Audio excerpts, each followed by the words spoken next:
Welcome to Unveiled Confessions, where the most raw and shocking confessions are revealed. I'm pushing for 1,000 subscribers, and your support makes all the difference. Hit that subscribe button and be part of the journey. You won't want to miss what's coming next. It started like something completely normal. Nothing crazy or dramatic. Just me scrolling through Bumble on a Friday night, half bored, half curious. Emily's profile stood out right away, not because she was showing off or anything, but because she looked like the type who had her life together. Simple photos, no filters, just a calm smile. Her bio said she'd been through a lot and was finally ready to live again. I didn't think much of it. Everyone says stuff like that online. We started talking and she was funny, down to earth, not stuck up like most people on there. I remember she told me she'd been divorced for almost a year and that her ex-husband had moved out of town. I didn't dig too deep. You don't really think people lie about that kind of thing. She said she had a house on the edge of the city, nice area, quiet street. She said she lived alone with her dog and worked from home most days. It all checked out. After 2 weeks of talking, we met up for dinner. She came wearing this oversized gray hoodie and jeans. No makeup, hair tied back. But she looked good. Like real good. She had this kind of tired but warm energy, like she hadn't had fun in a while. Dinner went smooth. She didn't talk too much about her past. Just mentioned her ex-husband cheated and that it broke her trust for a long time. I could tell she was still kinda scarred, but I wasn't judging. We ended up going on a few more dates that week. She'd always pick quiet places, or she'd say, "Let's just stay in, it's more chill." One night she invited me over to her house for the first time. I pulled up around 9 p.m. It was one of those detached houses in a clean suburban area, white fences, trees lined up down the road. Her dog barked when I knocked, and she came to the door wearing a loose shirt and joggers, smiling like she'd been waiting all day. Inside, everything looked lived in but comfortable. A few boxes still unpacked, some framed pictures turned face down on a shelf. She laughed and said she just never got around to decorating since the divorce. We chilled on the couch watching a movie and it felt easy. The kind of quiet that doesn't feel awkward. Around midnight, she said she was tired and asked if I wanted to stay. I hesitated for a second. Mostly because I wasn't used to stuff moving that fast, but she insisted. Said it was late and I might as well. So I stayed. I woke up around 3 a.m. to her dog growling. It wasn't loud at first, more like a low rumble. Then I heard a car door slam outside. She stirred next to me and mumbled something, but before either of us could move, the front door made this cracking sound like it was being hit. Then another one. By the third hit, the door flew open. I jumped out of bed, heart racing. Heavy footsteps echoed through the hallway and then a man's voice yelled something, not words, just raw noise. Emily froze, whispering, "Oh my God," over and over. Before I could even process it, the bedroom door burst open and a huge guy charged in, followed by 2 others. He didn't even hesitate. He went straight for her. She screamed, tried to cover herself, and I just stood there in complete shock. He turned to me, red-faced, veins bulging, yelling things I couldn't even register.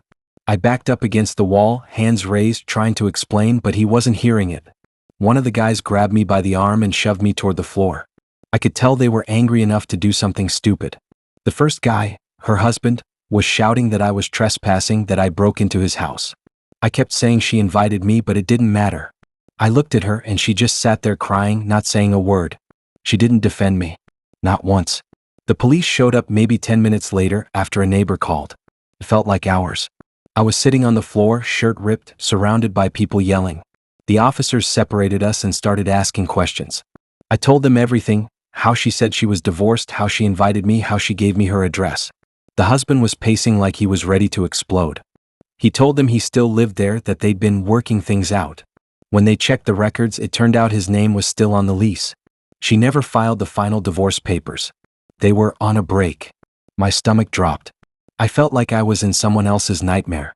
They cuffed me for trespassing. I tried to protest, but one of the cops said it was a domestic case and I was technically in another man's house without permission. I kept saying she told me she was divorced, but it didn't matter. She didn't even look at me. The ride to the station was silent. My head was spinning the whole time. I wasn't scared, just embarrassed, angry, and confused. When they finally let me call someone, I just sat there staring at the phone for 10 minutes. Who was I supposed to call? What was I even supposed to say? "Hey, I got arrested for sleeping with someone's wife who said she wasn't married?" They kept me overnight. No charges stuck after the husband cooled off, but the officers told me I was lucky he didn't press assault or something else just out of spite. When I got my stuff back, my phone had like 12 missed calls from an unknown number. I didn't answer any of them. A few days later, she texted me. Said she was sorry, said things got messy, and that she didn't expect him to come home early. Apparently he'd been out of town for work and tracked her phone when he saw weird charges on their shared account. He'd seen our messages. That's how he found me. I never replied. I couldn't even look at her messages without feeling sick. For weeks I kept thinking about how close that could have gone to something way worse. Her husband had 2 friends with him, big guys clearly ready for a fight. If the cops hadn't shown up when they did, I honestly don't know what would have happened. Now every time I see someone online say they're divorced or recently single, I can't help but think back to that night. The door slamming open. The look on her face when she froze instead of speaking up. That sound sticks in my head, the cracking wood, the yelling, the confusion. I deleted every dating app the next morning. And I never read her messages again.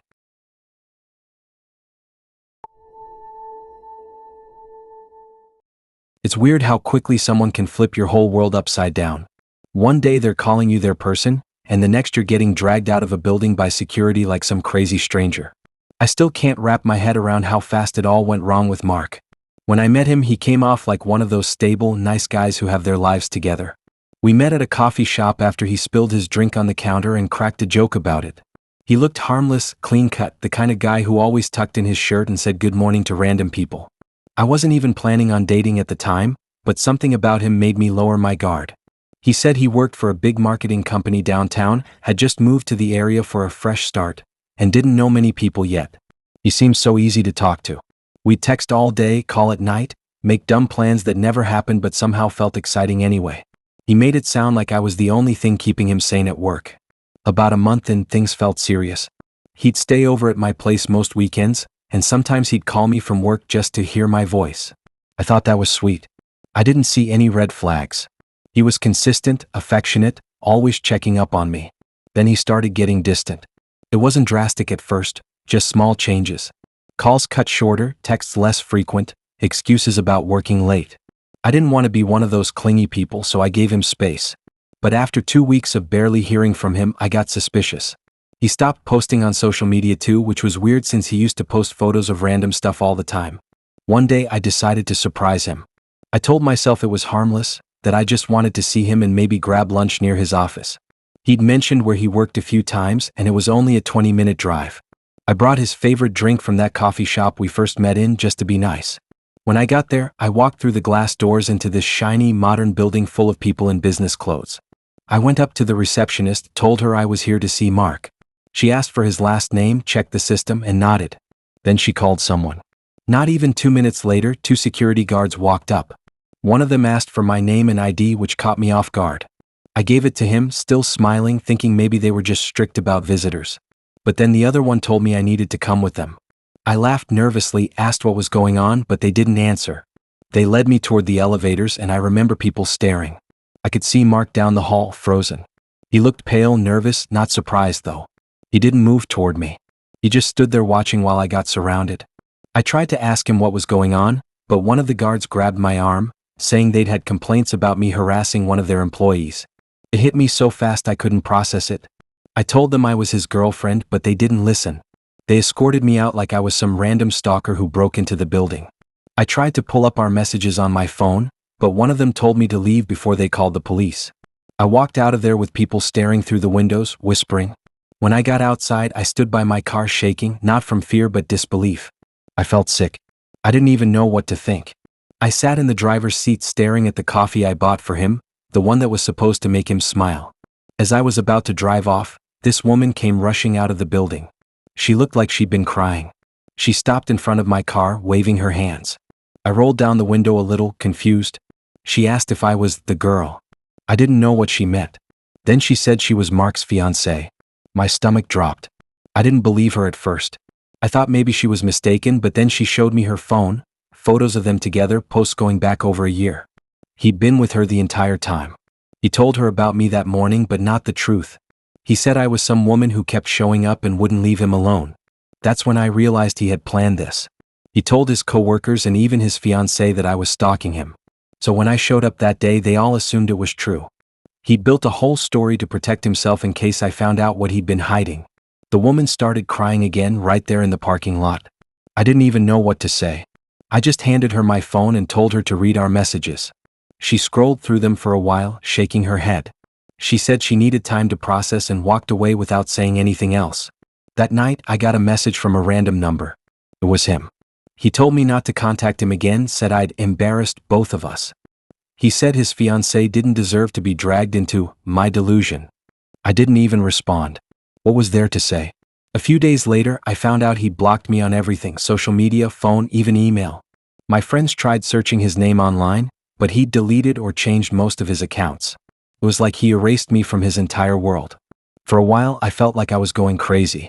I kept replaying everything, trying to find the moment it all shifted. Maybe when he started staying late at work. Maybe when he said his phone was acting up and he couldn't video call. All the small excuses that didn't make sense before suddenly fit together. The worst part wasn't even being tackled by security or getting called a stalker. It was realizing that he had prepared for that moment, like he knew I'd eventually show up or find out. He was 2 steps ahead the whole time. I was just a backup plan in case his real life fell apart. Now whenever I drive past that part of town, I look at that building and remember how everyone looked at me that day, like I was some crazy person. All because he couldn't just be honest. I deleted his number, blocked everything with his name attached, and threw away the coffee cup that sat in my car for a week after. But every time I smell that same drink, it reminds me of how easily someone can turn a whole situation upside down and make you the villain in their story. Some people love surprises. I used to be one of them. Birthdays, small gifts, random visits. It always felt sweet, like someone cared enough to think about you. That was before Jessica. After her, the word surprise makes my stomach turn. We met on Hinge. She was outgoing, loud in her photos, the kind of person who always looked like she was the main character in every setting. I didn't even think we'd match. I'm quiet, kind of reserved, and I don't really post much. But she messaged first, told me I looked honest, and I didn't know how to take that, so I just rolled with it. At first, she was fun to talk to. She was always up early, sending good morning messages before I was even out of bed. She said she worked in social media management and loved creative people. We met in person after a week of talking at a small park near her place. She brought snacks and it was easy to be around her. Maybe too easy. Things started moving fast. She'd message constantly, always checking what I was doing, who I was with, what I ate. It didn't bother me at first, it just felt like she cared. But when she started showing up at my apartment unannounced, it got weird. Once she was waiting outside with takeout, saying she wanted to surprise me after work. Another time she left a hoodie of hers on my chair and said she liked knowing a part of her was there when she wasn't. It wasn't long before she started calling me her boyfriend publicly, even though we never had that talk. I didn't correct her right away, which was my mistake. I figured maybe she was just excited or something. But after a while, it started to feel like she was building a life in her head that I wasn't part of. Then came the day she posted a photo of us, or what looked like us. It was me, but it wasn't a picture I'd ever taken with her. She'd photoshopped herself into an old picture from my Instagram. It looked convincing enough that I didn't even notice right away until a friend sent it to me asking when we started dating seriously. I called her out on it and she laughed, saying it was just for fun. I let it go, but deep down I knew something wasn't right. We stopped talking for a few weeks after that. I didn't block her, but I kept my distance. Then out of nowhere, she started messaging again, saying she missed me and that she'd been working on herself. I didn't reply. Fast forward about 2 months. It's a normal Wednesday morning, I'm at work. I do tech support in an open office so everyone can see each other. I'm answering emails when one of my coworkers says there's a woman at reception asking for me. I wasn't expecting anyone, so I thought maybe it was a delivery or something. I walked to the lobby and there she was. Jessica. Holding a tiny golden puppy in one arm and a balloon in the other that said, "Congratulations, fiancé." She had this massive grin on her face, like we'd just won something. Before I could even react, she shouted across the lobby that we were engaged. Everyone turned. The receptionist looked confused and I felt my whole body go numb. I told her to calm down, asked her what she was doing, but she just kept going, saying we were finally making it official. She had a ring box in her pocket and waved it around like proof. Then she started telling my coworkers about how we'd met, how I proposed, how our families were so excited. She even showed screenshots on her phone, fake ones I realized later, of messages that made it look like I was talking about marriage and buying a house together. My manager came out because of the commotion and people were whispering. I tried to pull her aside, but she wouldn't stop. She said she'd already told my parents and that they were thrilled. I thought she was lying, but then my phone started buzzing nonstop. My mom had texted asking why I hadn't told her about the engagement. Jessica smiled when I looked at my phone, like she'd been waiting for that exact moment. She had actually messaged my family pretending to be me. She made a fake number with my name, using AI-looking text edits of old conversations. She told them I'd been planning to propose but wanted it to be a surprise. And she sent them fake photos, again edited ones, of her wearing a ring on her finger while holding my hand. Everything around me just went blurry. I remember someone from HR coming down after seeing the security cameras. They pulled her aside and asked her to leave, but she refused, saying she belonged here now that we were engaged. She tried to walk further into the office, holding the puppy like a prop, saying she wanted to meet our future co-workers. Security had to escort her out. She started crying halfway through, screaming that I was trying to humiliate her. Everyone in the office was watching. My coworkers didn't even know how to react. I stood there frozen, feeling like my brain couldn't catch up to what was happening. After they got her outside, HR pulled me into a meeting room. I had to explain everything, how we met, how I tried to cut contact, how I didn't know she'd been talking to my family. They took it seriously, thankfully. They reviewed the messages and realized half of them were fake. She'd used an editing app to make it look like I'd sent her long romantic paragraphs and talked about engagement dates. HR reported it to the police since it counted as harassment. A few days later, I got confirmation she'd been officially banned from the building. But that didn't stop her from trying to contact me elsewhere. She emailed from new accounts, sometimes pretending to be mutual friends, asking how I was doing. I blocked everything, but she kept finding ways around it. Then one day, a package showed up at my apartment. It was a small box with no name. Inside was a photo of her holding the same puppy with a note that said, "He misses you." I reported it, and that finally seemed to end things. It's been over a year now, but I still can't fully relax when I hear someone laughing loudly in the lobby at work. Every time someone new joins the office, part of me expects her to walk through those glass doors again, holding another balloon or worse. Jessica taught me that some people don't want love, they want control. And when they lose it, they'll do anything to rewrite the story in their favor. When you let someone stay at your place, you expect them to at least respect it, not treat it like a side hustle. But that's exactly what Daniel did, and for weeks, I had no clue I was walking into my own apartment after strangers had been in there taking photos like it was a rental set. We met on Tinder. He wasn't flashy or overconfident, just normal. A simple profile, a photo with his dog, and one at a concert.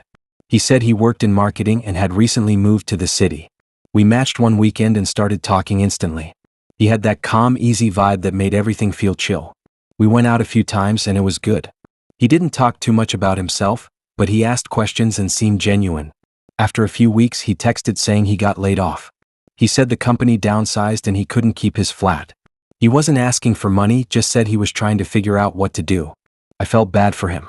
He sounded stressed, and I knew what that felt like, losing your footing out of nowhere. He didn't have family nearby, and most of his friends were apparently still back home. He asked if he could crash at mine for a few days until he sorted something out. I hesitated, but it didn't seem like a big deal.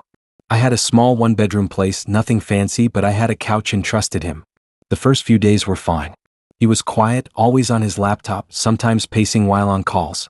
He said he was talking to clients about freelance work. I'd leave for my shift around 8 a.m., and when I came home, he'd have cooked something or cleaned up. It felt harmless. Then things started feeling off. My neighbors mentioned they saw people coming in and out of my apartment during the day. At first, I thought they were just mistaken. But one day, when I came home early because my manager cut the shift short, I noticed a faint smell of perfume, not mine, and my bed sheets were slightly crumpled, like someone had been sitting on them. I brushed it off, thinking maybe I was overthinking it. That weekend, I caught something strange on my kitchen counter. A business card. It said Loft Studio, available by the hour. Perfect lighting.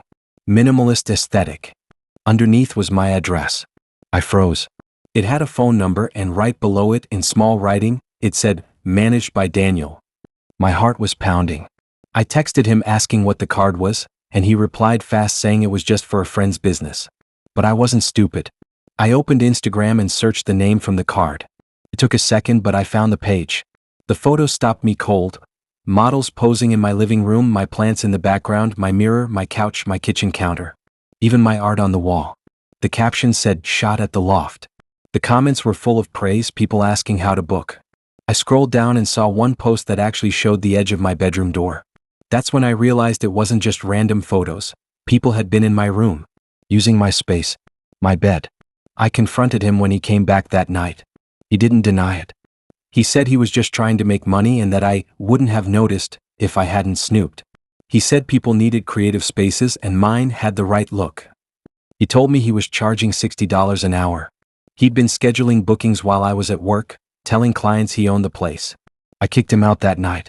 He tried to act calm, saying he'd pack his things in the morning, but I made him leave with just his bag. The next morning I changed the locks. I thought that was the end of it, but a week later I came home to find my front door slightly open.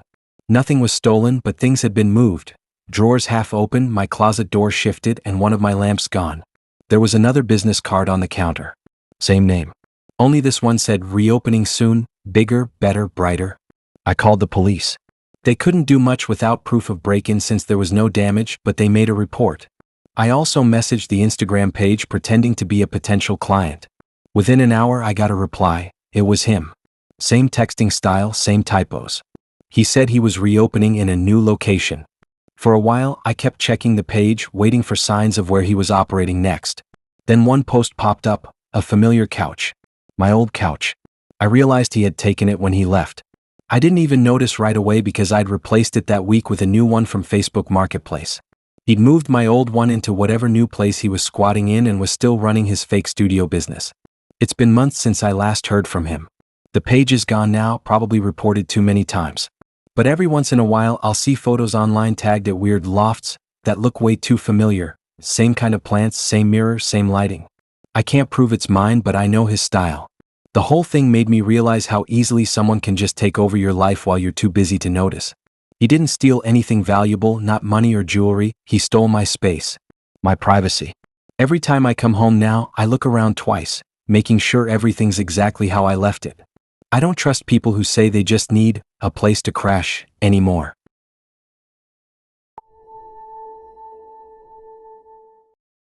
There's a certain kind of betrayal that doesn't hit all at once. It creeps in slow, almost quiet, until everything just clicks together in your head. That's exactly how it was with Megan. The kind of girl who could smile in your face while spinning an entire story behind your back, all without blinking once. When I met her, she had this wild, carefree energy that drew people in. She was the type to text you out of nowhere at 2 a.m. about some random thought and make it sound poetic. We met through mutual friends at a bar downtown. She stood out, not because she tried to, but because she acted like nothing in the world could bother her. I thought it was confidence. Looking back, it was more like carelessness dressed up as charm. At first, things were fun. She was spontaneous in a way I hadn't been in years. We'd go on random drives, late-night fast food runs, beach trips that weren't planned. She'd always take my hoodie, saying it smelled like comfort. She said she liked that it made her feel close even when she wasn't around. I didn't think much of it. A few weeks in, she mentioned her aunt was sick. She talked about it casually, but she sounded genuinely upset. Said she wanted to visit her for the weekend but didn't have a way to get there. Her car apparently had issues with the brakes. I told her I could drive her, but she said it'd be easier if she just borrowed mine. I hesitated, but she looked at me with this innocent expression like it was no big deal. I trusted her. That Friday morning she came by, grabbed my keys, gave me a hug, and promised to fill up the tank before returning it Sunday. She wore my hoodie again, said she'd give it back when she came home. I didn't think twice. The day felt normal at first. I went to work, came home, watched TV. But around the evening, one of my friends tagged me in a group chat on Instagram. It was a story from someone's feed, a video from a music festival 2 hours away. The kind of event Megan used to talk about wanting to go to but always said she couldn't afford the ticket for. At first, I didn't even register what I was seeing. Then I saw it, my car, parked right in the background behind a line of food stalls. And in the next clip, there she was, laughing. Sitting on some guy's shoulders, wearing my hoodie, drink in hand, with wristbands on both arms. My stomach dropped. I kept replaying it just to make sure I wasn't imagining things. But no, it was her. She was supposed to be at her aunt's house, sitting by her bedside, not at some festival drinking with strangers, or worse, with him. I didn't text her right away. I just sat there in silence trying to make sense of it. The more I thought about it, the angrier I got. She'd lied so easily. Borrowed my car, my clothes, even my gas money, all while pretending to care. That night, I sent her a message asking how her aunt was doing. She replied an hour later saying things were rough but okay. I could almost hear her fake sad voice through the screen. I didn't respond. Saturday passed. No updates. Sunday afternoon, she texted saying she was on her way back and thanked me again for being so understanding. When she pulled up later that night, she acted completely normal, handing me my keys and saying the drive had been peaceful. I told her I knew. The look on her face changed instantly, that fake calm cracked. She didn't even try to deny it, just went straight into excuses. Said her aunt wasn't as sick as she thought, said she just needed to clear her head, said she didn't want to tell me because she knew I'd be mad. I didn't even respond. I just took my keys and told her to leave. After she left, I went to check my car. The seats smelled like perfume and cheap alcohol. The passenger floor had a festival wristband on it and a crumpled receipt from a food stall that wasn't anywhere near her aunt's town. The mileage was way over what it should have been. She'd driven over 300 miles that weekend. The next few days were weird. She texted nonstop, switching between apologizing and pretending nothing happened. She sent photos of us together, old messages, saying we were stronger than one mistake. But I didn't buy it. Then she started acting like the victim, telling our mutual friends I overreacted, saying I was controlling. A week later, one of those friends messaged me a screenshot from her private story. It was Megan again at another event wearing that same hoodie. The caption said something like, "Never let the wrong one stop your fun." That's when I blocked her. I didn't even care about the hoodie anymore. It felt like every time I saw it, it'd remind me how blind I was to the kind of person she actually was. About 2 months later, she tried reaching out again, new number, different tone. Said she missed talking, said she was in a better place now. I ignored her.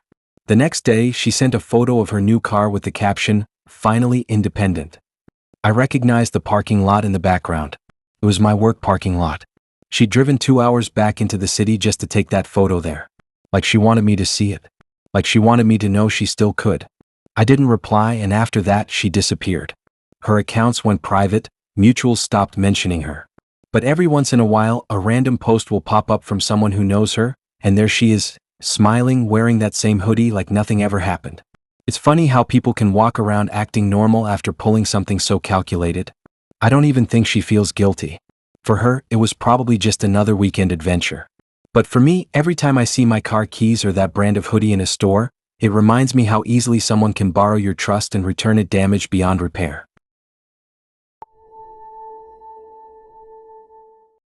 It started with a kiss that wasn't supposed to mean anything.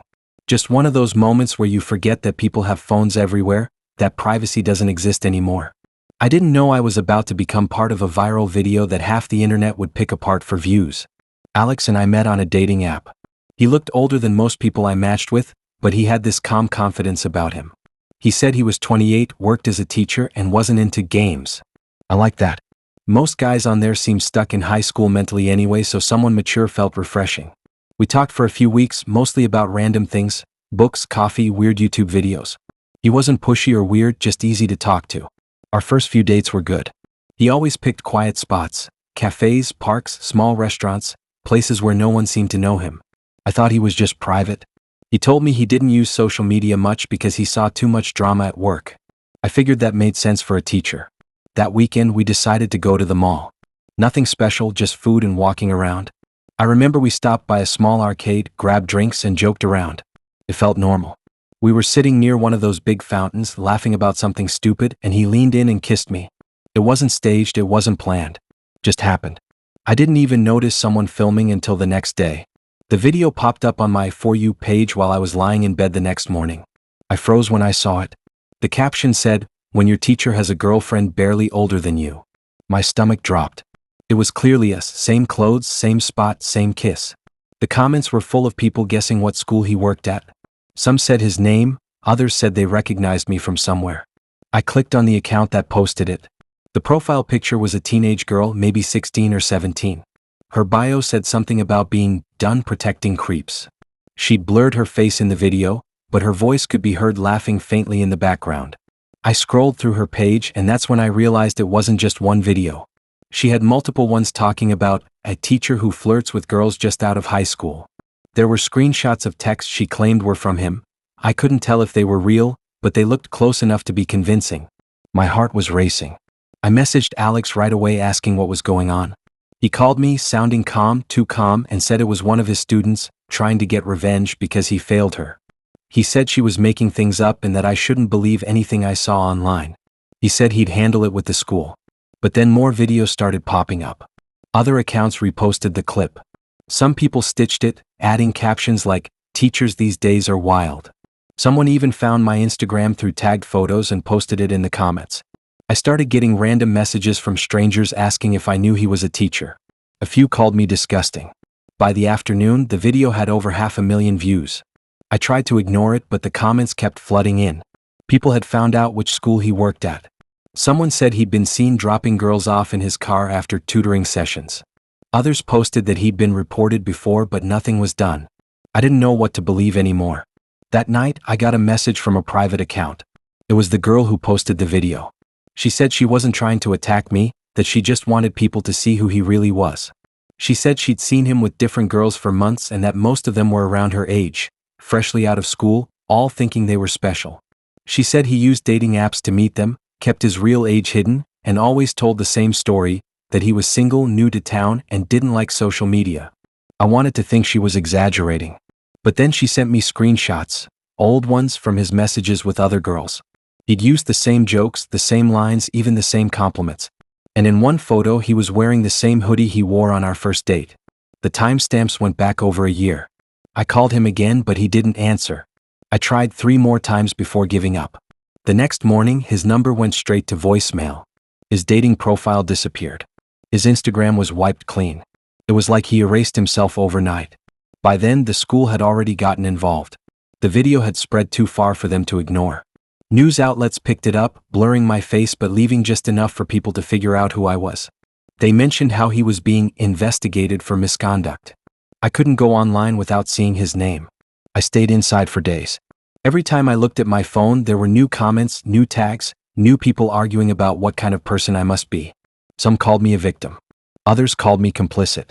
Eventually, one of his coworkers reached out to me privately. She said he'd been suspended and that this wasn't the first time.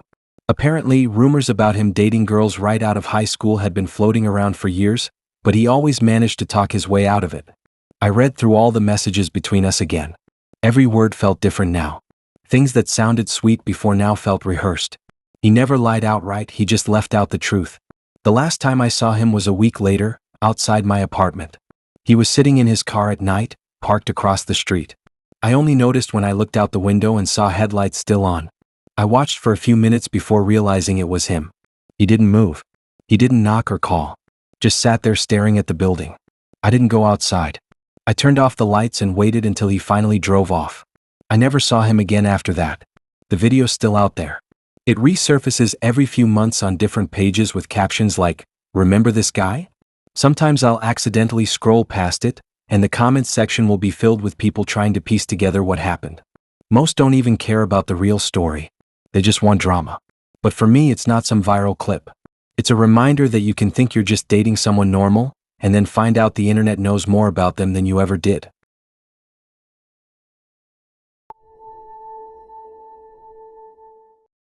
Some people are good at pretending. So good that you start to forget what real honesty even looks like.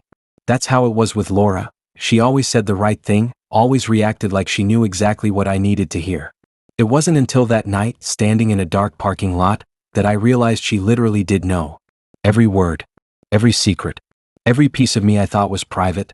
We met through a mutual friend from college. She seemed normal. Funny, laid back, always making jokes about being bad at texting. I liked her because she was easy to be around, not the kind of person who filled every silence with small talk. She listened, and when she spoke, it felt like she actually cared about what I said. Our first few dates were great. Dinner, long drives, movies, nothing crazy. But looking back, there were little things that didn't add up. The way she'd bring up specific details about stuff I never told her. Once, she mentioned a nickname my brother used to call me when we were kids. It wasn't public, and I hadn't spoken to that friend in months, so I just laughed it off and said she must have heard it somewhere. Another time she said something about how the rain probably made me anxious, which was weird because only one person in my life knew that, my therapist. Still, I didn't connect the dots. You tell yourself coincidences happen. People guess things. I didn't want to sound paranoid. That night, we met for dinner at this small Italian place near the edge of town. It was one of those cozy spots with dim lighting and old jazz playing quietly in the background. Everything was normal at first. She was smiling, joking, picking at her food. Then her phone buzzed. She glanced at the screen and froze for half a second before saying she needed to take a quick call. She got up and walked toward the front entrance. I watched her step outside through the glass. She wasn't holding the phone to her ear, just standing there pacing. A few minutes passed, then 10. She wasn't coming back. I told myself to chill, but something felt off. After 15 minutes, I paid the bill and went outside. She wasn't near the entrance anymore. I walked around the corner toward the parking lot, and that's when I saw her. She was standing beside a silver car, crying, while a man was yelling at her. Not just anyone, my therapist. For a second, my brain couldn't even process it. I thought maybe it was some crazy coincidence, but then I saw his expression, furious, like he'd caught her doing something horrible. I didn't want to get involved, but she noticed me before I could walk away. Her face went pale and she just froze. He stopped shouting the moment he realized I was there. They both stared at me like I wasn't supposed to see any of it.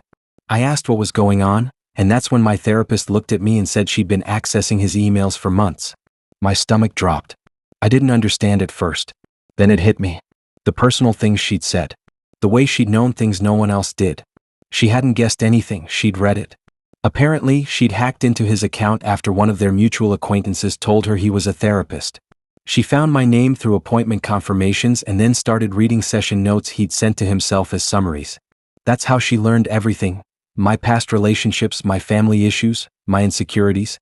She built her entire personality around them just to get close. My head was spinning. I couldn't even speak. I just stood there while she tried to explain, sobbing and apologizing, saying she just wanted to understand me. My therapist looked like he wanted to scream again but didn't. He said he'd already reported her to the authorities for data theft and was in the process of contacting the licensing board because she'd impersonated someone in his email chain to access confidential files. She backed away from both of us, shaking, saying she never meant harm, that it wasn't like that. But what could she even mean by that? She'd broken into private medical records. She knew about things I'd never told anyone, stuff from my childhood, things I'd barely admitted to myself. And she used them to act like we had some special connection. The worst part?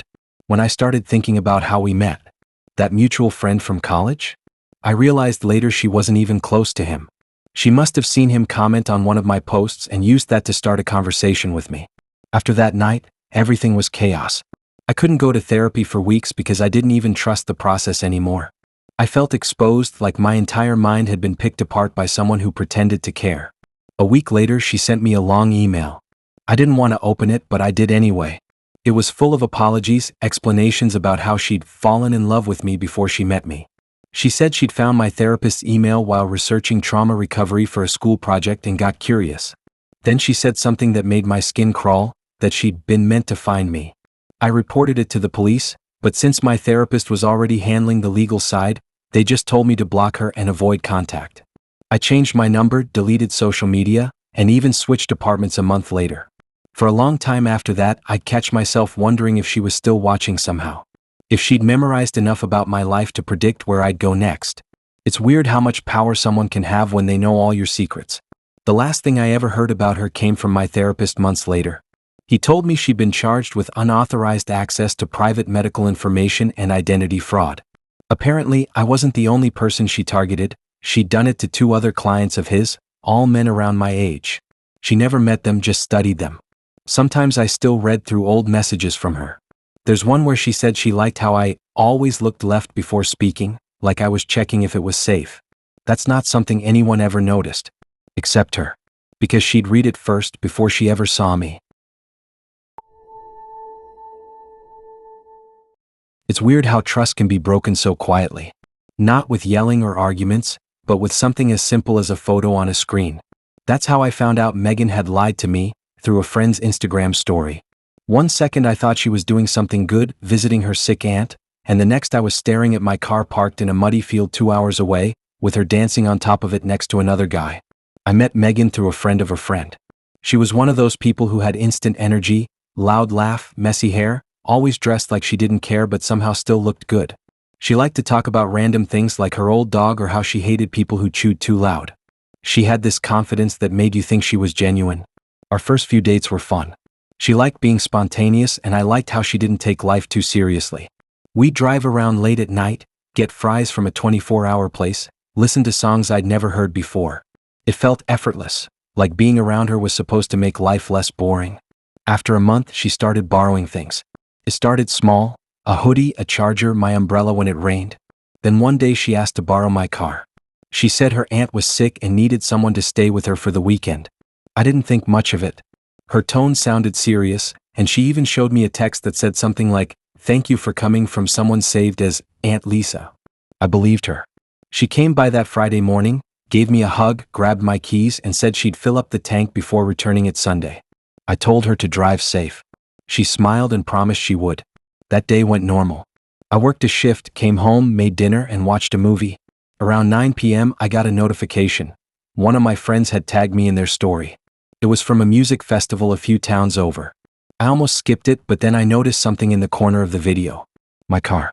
Same plate, same dent on the bumper. I tapped it again, and that's when I saw her. Megan. Standing on someone's shoulders in a crowd, wearing my black hoodie, drink in hand, laughing. The same hoodie she said she was just borrowing, until she bought one like it. My stomach dropped. I zoomed in on the video even though I didn't need to. It was her. Clear as day. Dancing, screaming lyrics, lights flashing around her. She looked completely carefree. Not like someone who had just told me her aunt was sick. I didn't text her right away. I just sat there staring at my phone for what felt like an hour.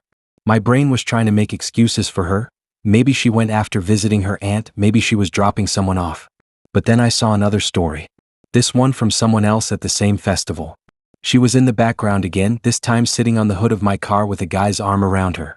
That's when it hit me. She'd used my car to go on a trip with someone else. Lied straight to my face and took advantage of me like it was nothing. I tried calling her. She didn't answer. I texted her once, just asking how her aunt was doing. She replied an hour later saying it was a rough day but getting better. I didn't respond. The next day I kept checking her social media. Nothing. She hadn't posted anything about a festival, no photos, no tags. But people I followed were posting from the same event, and every once in a while she'd show up in the background. Different outfits, same guy. By Sunday night, she finally texted saying she was on her way back, and that the drive was long. I waited by my window until I saw my car pull up. She got out smiling, handed me the keys, and acted completely normal. Like nothing happened. I asked her about her weekend, pretending I didn't know anything. She told me the trip was hard but peaceful, said she spent most of it helping her aunt move around the house. She even added small details, how she made soup, how her aunt had trouble sleeping. Every word made me angrier because it was so detailed, like she'd planned the story in advance. I didn't confront her right then. I waited until she left, then went to check my car. The inside reeked of cheap beer and perfume. The passenger seat had a wristband sitting in the crack. It had the festival's name printed on it. There was dirt on the mats, mud stuck in the pedals, and my hoodie, the one she'd been wearing, was in the back seat covered in glitter. That was all the confirmation I needed. The next day, she texted asking if I wanted to grab coffee. I told her I knew everything. She didn't reply for almost a day. When she finally did, it was one short message: "I didn't think you'd find out."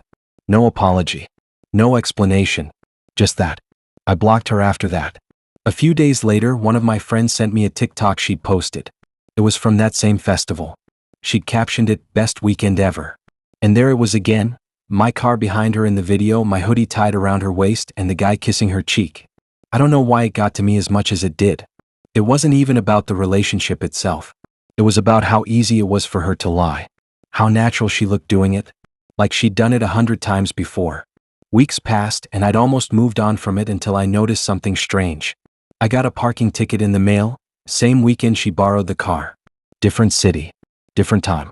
She'd clearly gone way further than she said. The timestamp showed she'd been driving late into the night, probably heading home after the festival ended. I didn't bother reaching out.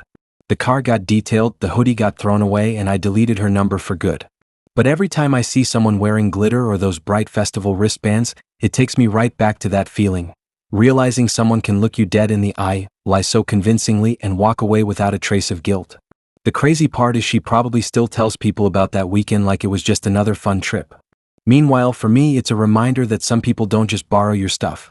They borrow your trust, and when they return it, it's wrecked.